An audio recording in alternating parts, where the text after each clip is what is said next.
Hello बच्चों, good morning. कैसे हैं आप सभी? मुझे उम्मीद है कि आप बड़े अच्छे होंगे और बेहतरीन ढंग से पढ़ रहे होंगे। तो लीजिए, मैं आपके सामने पुनः हाजिर हूं। आज हमारे पूरी बुक का जो सेकंड पार्ट है, उसके चैप्टर का अंतिम पार्ट है और उसको हम करने जा रहे हैं। मुझे उम्मीद है कि अब तक आपने सभी वीडियोस को देखा होगा, वन लाइनर भी देखे होंगे और आपकी तैयारी को मजबूत किया होगा। बेटा, मैं 2 मिनट का समय लेना चाहूंगा कि मैंने इन 15 दिन में 14 दिन के अंदर पूरी कोशिश की है कि आपको मैं रोजाना वीडियो प्रोवाइड करा पाऊं और आपने भी इन वीडियोस को देखा होगा। तो लीजिए, मैं आपके सामने पुनः इस कार्य को शुरू करता हूं और बाद में मैपिंग वर्क है, जो भी आपकी डिमांड है वो भी मैं पूरी करने की पूरी कोशिश करूंगा। तो हमारा चैप्टर है भौगोलिक परिप्रेक्ष्य में चयनित कुछ मुद्दे व समस्याएं। देखिए, समस्याओं की बात करें तो समस्याएं क्या है आज के, अगर वर्तमान काल की बात करें तो सबसे बड़ी समस्या पर्यावरण प्रदूषण है। क्योंकि पर्यावरण प्रदूषण कैसे हो रहा है, आपने संभववाद विचारधारा पढ़ी है, उसमें देखा है कि जब मनुष्य प्रकृति के साथ में काम करता है और प्रकृति को वो थोड़ा सा बैक कर देता है, यानी अपने विकास में अंधा हो जाता है, तो पर्यावरण प्रदूषण होता है ना।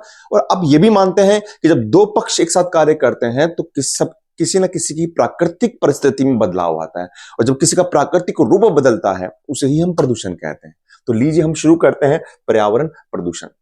देखिए, पर्यावरण प्रदूषण की परिभाषा आप शुरू से पढ़ रहे हैं, उसमें लिखा है कि जब पर्यावरण के अंदर अवांछनीय पदार्थ मिल जाते हैं और उन पदार्थों के मिलने से उसका प्राकृतिक गुण नष्ट हो जाता है, उसे हम पर्यावरण प्रदूषण कहते हैं।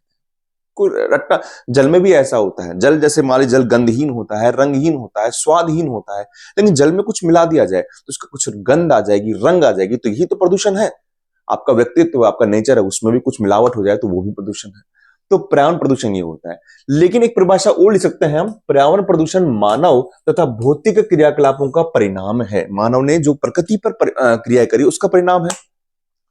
एक चीज और लिख सकते हैं हम, मुख्यतः पर्यावरण प्रदूषण घरेलू तथा औद्योगिक अपशिष्ट पदार्थों से निकले हुए द्रव्य का परिणाम है। आज सबसे मेन समस्या क्या है? घरेलू और औद्योगिक जो अपशिष्ट है उसका निस्तारण सही ढंग से नहीं हो रहा, तो वो पर्यावरण प्रदूषण का एक कारण है।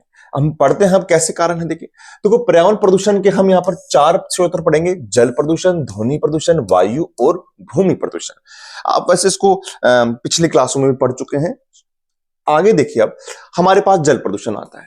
देखो, जल प्रदूषण का मतलब ही क्या होता है, मैंने बताया आपको कि बढ़ती जनसंख्या है, संसाधनों पर दबाव है और उसके कारण जनसंख्या, औद्योगिक विस्तार के कारण जल के अविवेकपूर्ण उपयोग से जल में अवांछनीय पदार्थों का मिल जाना, जिससे जल की गुणवत्ता में कमी आ जाती है, उसे जल प्रदूषण कहते हैं। मैं ये नहीं कहता आपको ये लिखना है, आप अपने मन से लिखिए, केवल इससे आप भाव लीजिए कि बढ़ती जनसंख्या के कारण, औद्योगिक विस्तार के कारण जल में अवांछनीय पदार्थों का मिल जाने से जल अपने प्राकृतिक गुणों को खो देता है, उसे ही हम जल प्रदूषण कहते हैं। जल प्रदूषण के 2 स्रोत होते हैं। एक तो प्राकृतिक, प्रकृति भी तो करती है, अपरदन से भूस्खलन, पेड़ पौधों के जो सड़े गले अंश है वो जल में मिल जाए, उससे जल का प्राकृतिक रूप प्रदूषित हो जाता है। ठीक है, ये प्राकृतिक स्रोत है। और सबसे बड़ा कारण है वो मानव है। आपको पता ही है, मानव ने ही तो यहाँ पर कोहराम मचा रखा है तो प्रकृति पर। तो मानव जनित प्रदूषण के स्रोत, मानव जल को उद्योगों से, कृषि से, सांस्कृतिक गतिविधियों से क्या करता है? प्रदूषित करता है। और सबसे बड़ा प्रदूषण का कारण अभी माना गया है, वो माना गया उद्योग। उद्योग सबसे बड़ा प्रदूषण का कारण माना गया, उद्योगों का अपशिष्ट। पहला है उद्योगों द्वारा प्रदूषण। इसमें औद्योगिक कचरा है, अपशिष्ट जल है, भारी धातुएं हैं, ये सीधे ही क्या कर देते हैं? जलाशयों में छोड़ देते हैं। और जलाशयों में छोड़ने पर क्या होता है? जल प्रदूषित हो जाता है। और ये जो नगर बस्तियों के पास में चमड़े के, कागज के, रसायनों के जो उद्योग लगते हैं, वही जल प्रदूषण करते हैं। कृषि द्वारा प्रदूषण, ये बहुत बड़ी समस्या है। आपको पता है ना कि जो हमारे जो हमारे पास केंद्रीय नियंत्रण प्रदूषण बोर्ड था, उसने तो ये तक कहा था कि कृषि के द्वारा इन रसायनों से निकला हुआ जो कारण है वो प्रदूषण का सबसे बड़ा कारण है। इसमें अकार्बनिक उर्वरक होते हैं, कीटनाशक होते हैं, खरपतवार नाशक होते हैं, जो भी होते हैं वो हम खेतों में छिड़क देते हैं और बारिश के समय वो बहकर कहां चल जाते हैं? नदियों में, झीलों में चल जाते हैं। और उससे नदियों के अंदर किसकी मात्रा बढ़ जाती है? नाइट्रेट की मात्रा बढ़ जाती है। तो एक आपका प्रश्न आ सकता है कि नाइट्रेट की मात्रा किससे बढ़ती है? तो वो बढ़ सकती है उर्वरकों से, और उर्वरक जो हम फर्टिलाइजर डालते हैं उनके कारण, जिससे जल प्रदूषण हो जाता है। और कभी कभार ये रसायन जमीन के अंदर भूमिगत भी चल जाते हैं बेटा। है ना। सांस्कृतिक प्रदूषण ये भी बड़ा अच्छा है। जब हमारे यहाँ तीर्थ यात्राएं होती हैं, कोई धार्मिक मेले का आयोजन होता है नदियों के पास में, ज्यादातर नदियों के पास में ही होता है, आप जानते हैं, गंगा नदी के पास, यमुना नदी के पास में, क्योंकि हमने नदियों को पवित्र माना है। तो वहां पर जो हमारा जो वेस्टेड जो सामान होता है या थैलियां होती है, पॉलिथीन होती है, जो भी, वो नदियों में जाकर नदी प्रदूषित हो जाती है। अब जल प्रदूषण से होने वाली बीमारियां, ये भी परीक्षा में आता है, याद रखना, हैजा है, पैचिस है, टाइफाइड है, हेपेटाइटिस है और अतिसार है। प्रश्न पूछ लेता है कि जल प्रदूषण से होने वाली बीमारियों के नाम बताइए, तो आपको याद रखना है। अब गंगा में सफाई, गंगा नदी की सफाई करनी है, तो गंगा में सफाई का जो कार्यक्रम है बेटा पहले से चल रहा है, प्राचीन काल से चल रहा है। पहला अभियान है गंगा सफाई राष्ट्रीय अभियान 1985 में, और फिर जून 2014 के अंदर नमामि गंगे कार्यक्रम चलाया जा रहा है। नमामि गंगे कार्यक्रम उद्देश्य क्या है?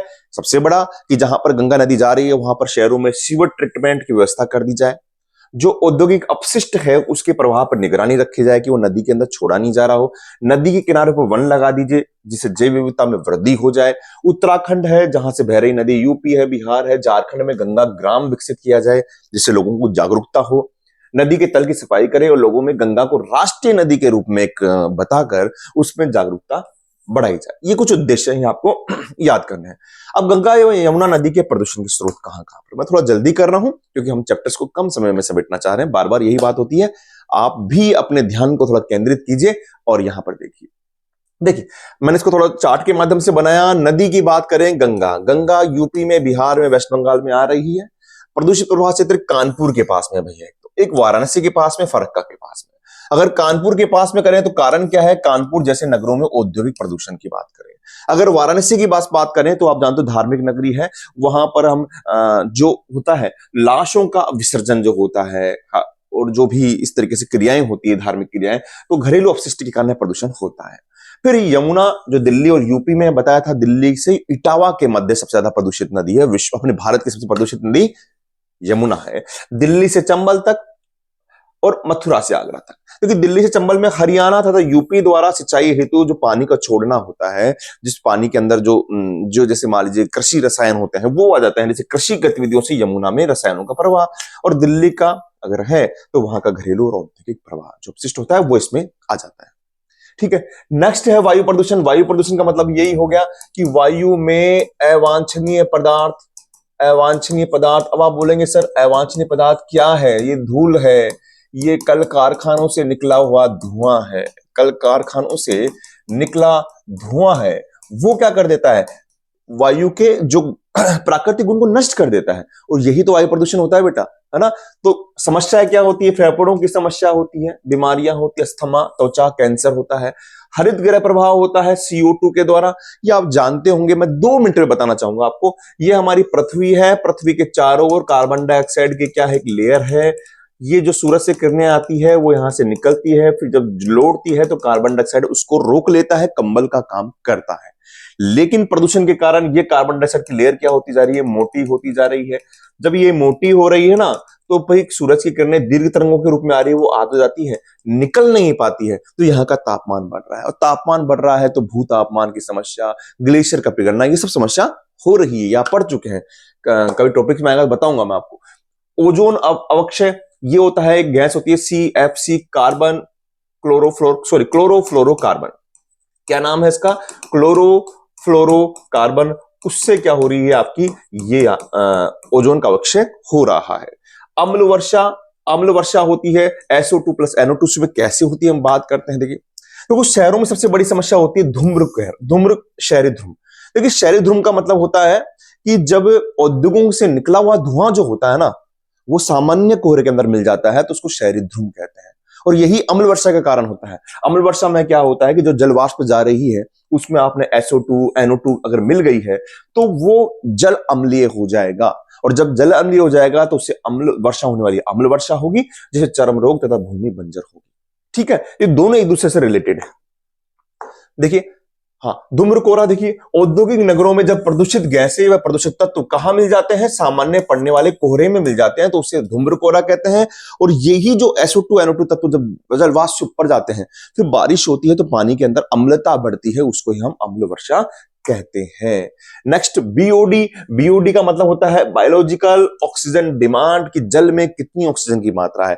जल अगर प्रदूषित होगा तो उसकी ऑक्सीजन की मात्रा कम हो जाएगी बेटा, है ना। तो कम हो जाएगी तो उसको बचा के रखना है, तो बीओडी को देखते हैं हम नदियों के अंदर। ध्वनि प्रदूषण क्या है कि मशीनों, निर्माण कार्यों, तोड़फोड़ के कार्यों, वाहनों व लाउड स्पीकर के शोर से उत्पन्न ध्वनि।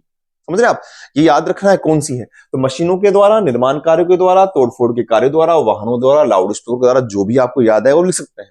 उनसे उत्पन्न ध्वनि का मानव की सहनीय क्षमता से ज्यादा हो जाए उसे ध्वनि प्रदूषण कहते हैं। ध्वनि प्रदूषण 80 डेसिबल से ज्यादा हो जाए तो ध्वनि प्रदूषण कहलाता है।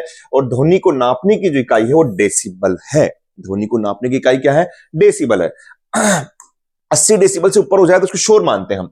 नगरीय अपशिष्ट निपटान। देखो, नगर में अपशिष्ट बिल्कुल है सर, नगर में जनसंख्या है, जनसंख्या का दबाव है तो अपशिष्ट निकलेगा, तो घरेलू एक औद्योगिक। अब उसका निपटान जरूरी है, अगर निपटान नहीं करेंगे तो यहाँ कूड़े के ढेर लग जाएंगे। तो नगरीय क्षेत्रों में बढ़ती जनसंख्या के कारण साफ सफाई की खराब एवं ठोस अपशिष्टों जैसे कूड़ा करकट है, गंदगी है, कबाड़ है, उसका समस्या का सामना करना पड़ रहा है। तो नगरीय अपशिष्ट निपटान जरूरी है। नगरों में ठोस कचरे का निपटान कैसे होता है सर? एक तो घरेलू अपशिष्ट प्रतिष्ठान से होता है और एक व्यवसाय प्रतिष्ठान से होता है। घरेलू प्रतिष्ठान में होता है कि आप खुद ही जाकर कचरे को कहीं पर डाला है जहां कचरे का ढेर है, या कोई निजी कंपनी आ रही है वो उस कचरे को कहीं पर डालती है, आता ना गाड़ी वाला, गवर्नमेंट लगा रही, गाड़ी वाला आया कचरा निकाल। तो व्यवसायिक प्रतिष्ठान जिसके अंदर क्या होती है, गवर्नमेंट आती है, वो आती है, वो आपके कचरे को लेकर आती है, औद्योगिक इकाई कचरे को लेकर आती है और उसे किसी गहरे खड्डे के अंदर डाल दिया जाता है। ये एक सार्वजनिक भूमि पर डाल दिया जाता है। ये होता है व्यवसाय प्रतिष्ठान, एक होता है घरेलू प्रतिष्ठान। दोनों अलग अलग है।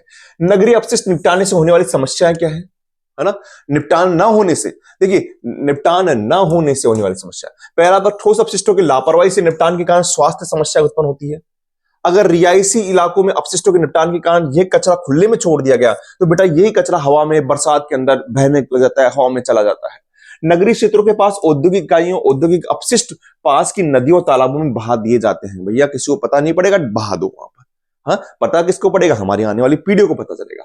मुंबई, कोलकाता, चेन्नई जो बड़े नगर है वहां पर तो 90% ठोस कचरे का इकट्ठा करके उसको निपटान करते हैं, लेकिन अन्य शहरों में ये नहीं होता है। तो ये समस्या है हमारे यहाँ पर कि भैया लापरवाही से कर रहे हैं, रियासी इलाकों के अंदर खुला छोड़ रहे हैं या फिर नदियों में बहा रहे हैं, है ना। ये एक समस्या है।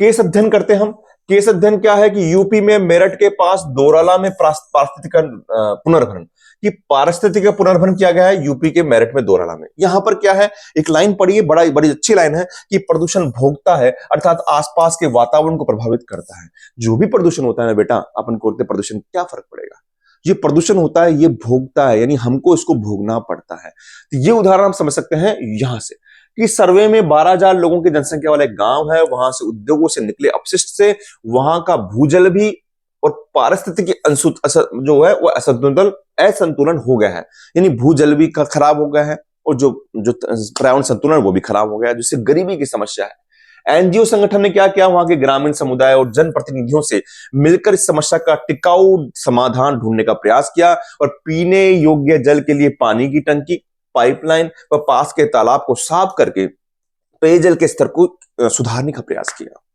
ठीक है, वाटर हार्वेस्टिंग संरचना, हजारों वृक्षों को लगाकर पारिस्थितिकी को सुधारने का एक प्रयास किया गया। ये यूपी में है, मेरठ के पास दोराला गांव है।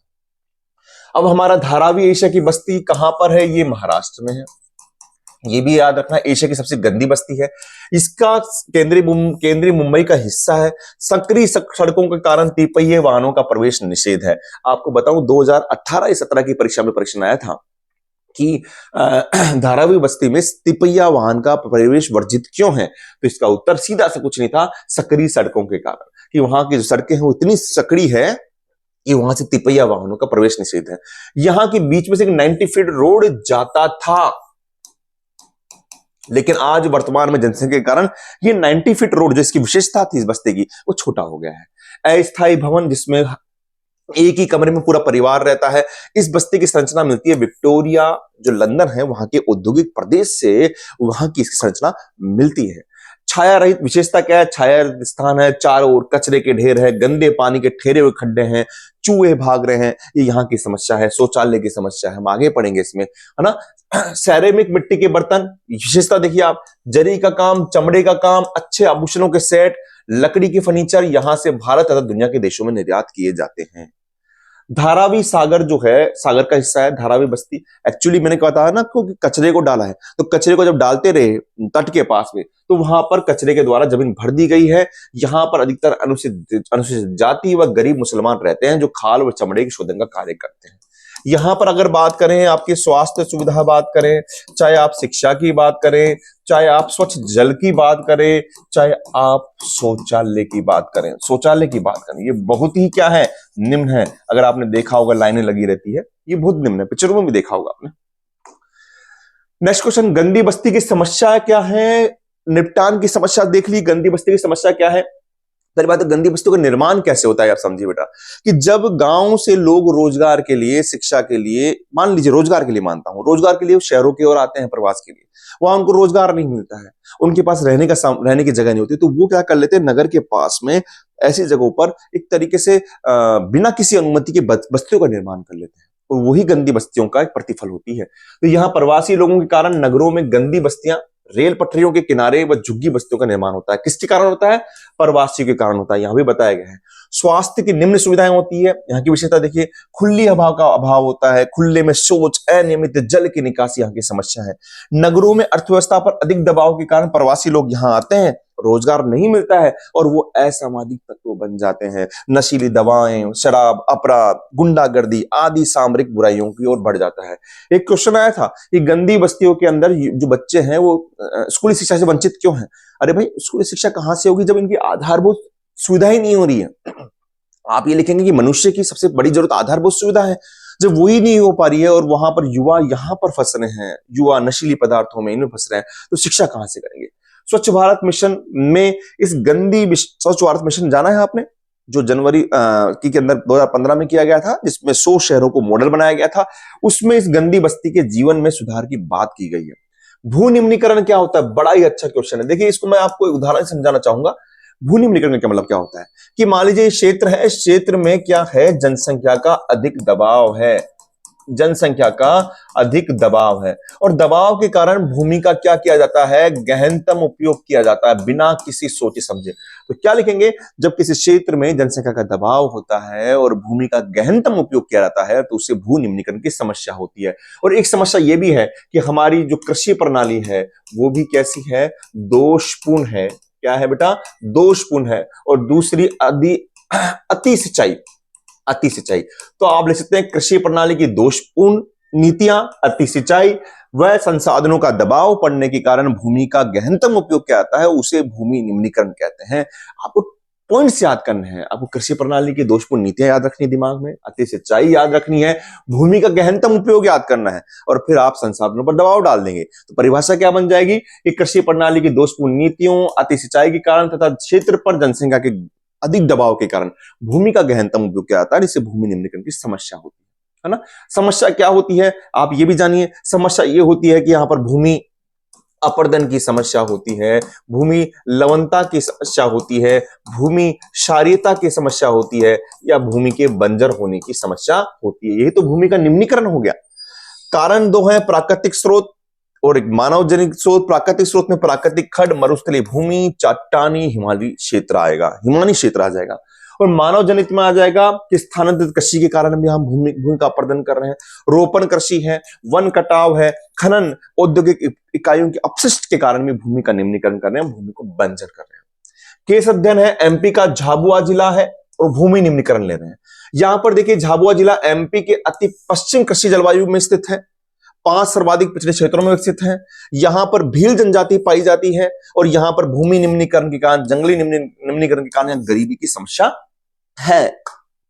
भारत सरकार ने, अब यहां से क्वेश्चन पूछता है, भारत सरकार ने यहां जल संवर्धन कार्यक्रम चलाए हैं, और उस जल एक ग्रामीण विकास मंत्रालय है जो जल संवर्धन कार्यक्रम चलाता है, और उसका नाम है राजीव गांधी मिशन। राजीव गांधी मिशन के द्वारा यहां पर जल संवर्धन कार्यक्रम चलाए जा रहे हैं, और जिसके कारण झाबुआ जिले की 20% भूमि में सुधार कर लिया गया है। झाबुआ जिले में एक पेटलवाड़ विकास खंड है, जैसे होता है ना एक जैसे मान लीजिए हम बोले तहसील बोले, वहां पर भील समुदाय ने काम किया है। उन्होंने कहा कि हम साझा काम करेंगे। पहला तो करा उन्होंने, प्रत्येक परिवार साझा संपदा में एक पेड़ लगाएगा, उस पेड़ की रक्षा करेगा। प्रत्येक परिवार चारागाह भूमि में घास बोएगा और उस घास की भी 2 वर्ष तक सामाजिक घेराबंदी करेगा। सामाजिक घेराबंदी का मतलब है कि भाई इसको बचाने का काम केवल आपका नहीं है, इसको बचाने का काम मेरा भी है, अपन सबका है। और यह सुनिश्चित किया गया चारागाह में खुली चराई पर रोक हो तथा ये चारागाह भविष्य में भी आने जो पशु है उनके लिए पोषण का काम करते रहें। ये काम किया गया। पहले तो पेड़ लगाइए, पेड़ लगाओ, उसकी रक्षा भी करो। चारागाह लगाइए, चारागाह लगाइए, उसका 2 वर्ष तक जिम्मेदारी लो, है ना। बहुत अच्छा काम किया, कितना इनोवेटिव काम है, देखिए आपको भी करना चाहिए। ग्रामीण शहरी प्रवास, पता है आपको कि ग्रामीण क्षेत्र में रहने वाले लोग उच्च शिक्षा के लिए, स्वास्थ्य के लिए नगरों के क्षेत्रों में मजदूरी की मांग के कारण ग्रामीण क्षेत्रों से नगरों की ओर प्रवास करते हैं। ठीक है, तो ये एक तरह से अपकर्ष कारक हो गए। मैं ग्रामीण क्षेत्र में हूं, आप शहरी क्षेत्र में हैं, तो मैं उस शिक्षा के लिए आपके पास में आ रहा हूं, स्वास्थ्य के लिए आ रहा हूं, रोजगार के लिए आ रहा हूं, तो मुझे दिख रहा है वहां पर अपकर्ष कारक है। और मेरी दिक्कत क्या है कि मेरे रोजगार के निम्न अवसर है, ये मेरा प्रतिकर्ष कारक है। हम पढ़ चुके हैं। अच्छा देखिए, एक बात होती है तो सर गांव से नगरों की बात कर ले, लेकिन हमने देखा कि जयपुर में है नगर है, वहां से लोग महाराष्ट्र जा रहे हैं। क्यों? अरे वहां ज्यादा सुविधा है। तो छोटे एवं मध्यम नगरों में रोजगार कम अवसरों के कारण गरीब जो लोग होते हैं जिनको रोजगार नहीं मिल पाता है, वो आजीविका के लिए महानगरों की ओर प्रवास करते हैं। वर्तमान में विश्व की 6 अरब जनसंख्या में 47% जनसंख्या नगरों में निवास करती है और एक अनुमान है कि 2050 तक विश्व की 2/3 जनसंख्या नगरों में आ जाएगी भैया, नगरों के अंदर। लेकिन देखिए, भूगोल में बताया गया है कि हर चीज परिवर्तन लेती है। आप देखना आने वाले समय के अंदर हम वापस पुनः गांवों की ओर लौटेंगे, क्योंकि लौट भी रहे हैं आजकल। देखो, कृत्रिम गांव, फार्म हाउस बना रहे हैं और जो नगरीय क्षेत्रों के संसाधनों पर दबाव डालेगी ये 2/3 जनसंख्या, और वहां पर समस्या उत्पन्न हो जाएगी। संसाधनों पर दबाव, समस्या उत्पन्न हो जाएगी, लोगों को अच्छी सुविधा नहीं मिल पाएगी। देखिए, नगरीय जनसंख्या में वृद्धि के कारण ये बड़ा मोस्ट है। देखिए, एक तो प्राकृतिक वृद्धि दर होती है, हाँ जी सर, जो जन्म लेते हैं वो जनसंख्या बढ़ाएंगे, जन्म तो नगर में भी लेंगे। अच्छा, एक प्रवास होता है, गांव से नगर की ओर जा रहा है, और एक सबसे खास बात है नगरों का पुनः वर्गीकरण। जैसे मान लीजिए नगर है बेटा, है ना, और ये गांव है, ये गांव है, लेकिन जब नगर का विस्तार होता है तो ये गांव भी किसमें आ गए? नगर में आ गए। तो ये गांव की जनसंख्या भी किसमें शामिल हो गई? नगरों में शामिल हो गई। रिपीट करता हूं, जब नगर का पुनर्वर्गीकरण होता है तो नगर का विस्तार होता है। नगर का विस्तार होगा तो यहां गांव के लोग हैं वो भी नगर में काउंट हो जाएंगे ना, तो इस कारण ये जनसंख्या बढ़ जाती है। भारत में अनुमान के अनुसार 1961 के बाद शहरी क्षेत्रों में 60% की वृद्धि हुई है। 60% की वृद्धि हुई है। ये शहरी क्षेत्र की बात कर रहा है बेटा, ये पूरे भारत की बात नहीं कर रहा है। शहरी क्षेत्र में, और जिसमें से 29% जनसंख्या किसके कारण हुई है? प्रवास के कारण हुई है। किसके कारण हुई है? प्रवास के कारण। 29% जनसंख्या प्रवास के कारण हुई। ठीक है, तो बेटा ये चैप्टर मैंने करा दिया है। ये आज हमारा अंतिम चैप्टर था। मैंने जितना मैं जोश के साथ कर सकता हूं, चैप्टर को थोड़ा तेजी करने का कारण भी है कि आपको कम समय में शब्दों को मैं चयन करके इस चैप्टर को आपको प्रस्तुत कर सकूं। आप इसको पढ़िए और लास्ट आज वन लाइनर क्वेश्चन डालेंगे और कल से एक बड़ी इनोवेटिव चीज होगी। हाँ, एक मैं आपसे रिक्वेस्ट करता हूं कि आप जो भी आपकी रिक्वायरमेंट है प्लीज मुझे कमेंट बॉक्स में बताइए, क्योंकि अब मैं फ्री हो गया हूं बेटा। पहले मैं सुबह, क्योंकि मैं आपको पता है कि मैं गवर्नमेंट लेक्चरर हूं, ड्यूटी में भी जाता हूं, सुबह वीडियो बनाना, शाम को बनाना टाइम नहीं मिल पा रहा है। अब मैं फ्री हूं क्योंकि ये बन चुका है। अब आपकी मैपिंग का वर्क मैं शुरू करूंगा, तो आप यूं ही पढ़ते रहिए और यूं ही मुस्कुराते रहिए। ठीक है बेटा, थैंक यू।